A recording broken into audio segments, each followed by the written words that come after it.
প্রথমেই আপনাকে বাংলার সুমন অফিসিয়ালি স্বাগত। আজকে চলে এলাম আবার নতুন একটি ভিডিও নিয়ে। বেতন বৃদ্ধির ঘোষণা মুখ্যমন্ত্রীর। হ্যাঁ, চলুন আজকের ভিডিও দেখে নেওয়া যে মুখ্যমন্ত্রী কোন কোন কর্মীদের বেতন বৃদ্ধির ঘোষণা করলেন। হ্যাঁ, সেটা আজকে দেখাবো। তার জন্য ভিডিওটি একটু স্কিপ না করে শেষ পর্যন্ত দেখতে থাকুন। আর অবশ্যই আপনি চ্যানেল নতুন থাকেন তাহলে চ্যানেলটি সাবস্ক্রাইব করে পাশে থাকবেন।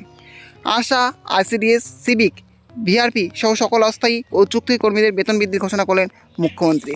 ট্রাইবেলদের জন্য আমরা বার্ধক্য ভাতা করেছি কম্পালসারি 60 বছর হয়ে গেলে। আর লক্ষ্মীর ভাণ্ডার যাদের 500 ছিল এবার 1000 পেয়েছেন। আর ট্রাইবেল শিডিউল কাস্টটা 1200 করে পাচ্ছেন। মনে রাখবেন, যার 60 বছর বয়সও হয়ে যাবে তার টাকাটাও বন্ধ হবে না।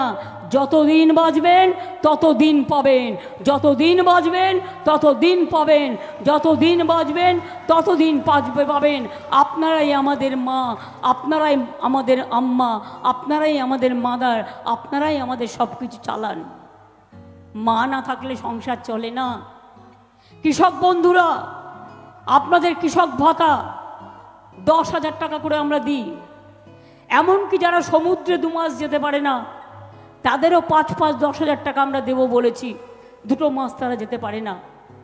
আমরা অঙ্গনওয়াড়িরও 1,000 টাকা মাইনে বাড়িয়েছি, আশারও 1,000 টাকা বাড়িয়েছি, সিভিকেরও সম্মানিক বাড়িয়েছি, গ্রিন পুলিশেরও বাড়িয়েছি। মে মাসে সরকারি কর্মচারীরা আরও 4% দিয়ে পাবেন। মনে রাখবেন, আমরা এইভাবে একটার পর একটা ভিআরপির টাকাও আমরা বাড়িয়েছি। এইভাবে একমাত্র রাজ্য সরকার আমরা 5 লক্ষ টাকার স্বাস্থ্যসাথী দিই।